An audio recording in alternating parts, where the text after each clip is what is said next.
When my nurse practitioner first suggested that I take part in a study for cancer survivors with anxiety and depression, I was a little offended. It had been 2 years. I was cancer-free. I mean, it's true, I thought about death every day, but I was cancer-free.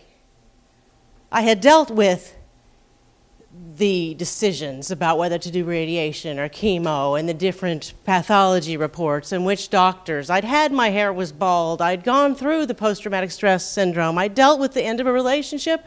And finally, a year later, the death of my little dog. I was fine. I wasn't anxious. There was one thing that I would admit to, however. I could admit that I felt very separate. I felt like I had gone off to another planet, another place, and I'd come back and I spoke a different language.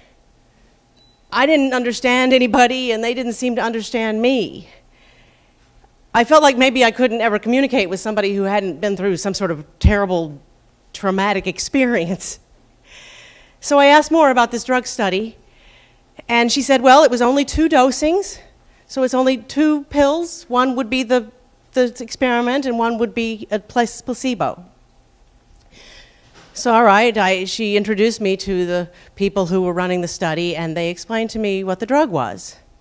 It was psilocybin. Magic mushrooms.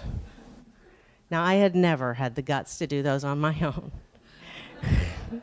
My friend Joe says I'm one of the luckiest, unlucky people he's ever met. I get cancer, but I get to do mushrooms. Legally. and also, they threw in 3 months of free therapy. I love a good deal. I was like, please, sign me up. How soon can we do this? So we went through the therapy, and finally, the day for the dosing began.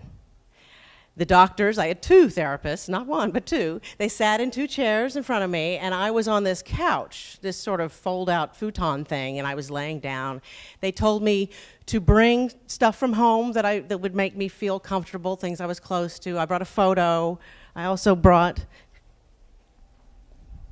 Rusty's favorite toy, my dog, Stuck. And I laid down on the couch.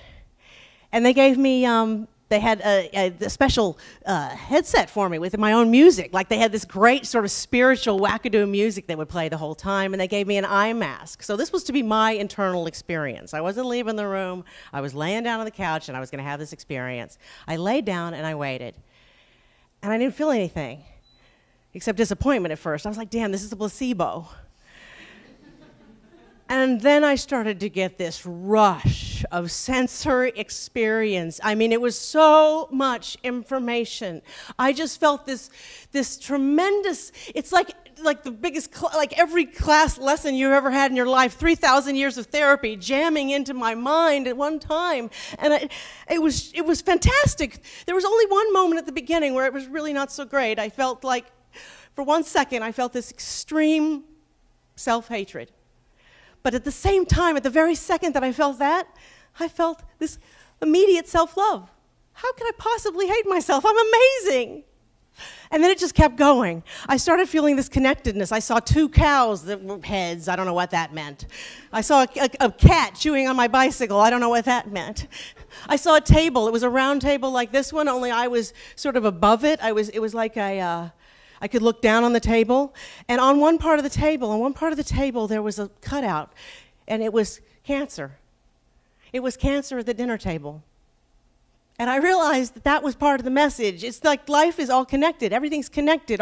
My family, the people who get me, the people who don't get me, the inappropriate things that people said, the failed relationships, the bad jobs, the good jobs, it's all, and the cancer and the goodness, it's all part of the dinner table. It's all there together. And it just kept coming, and I saw this picture of a woman. I saw this beautiful woman who was in a field of like this beautiful picture of nature, and I realized that I admired her greatly, and then I thought maybe she was me. It was just fantastic. I felt like death was part of everything and part of life, and that we're all connected, and that somebody makes your shoes, and that somebody makes this building, and that somebody makes everything. It's all connected. Oh, eventually the drug euphoria wore off. But you know what? The feeling of connection has not left me since that moment.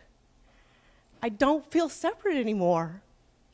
And I don't know, ask me when I did this, like, you know, people say, well, what's the one thing that changed you or that affected you? And what I've come to realize is that it's not one thing. It's everything. It's life. Life connects us because we're all connected. Thank you.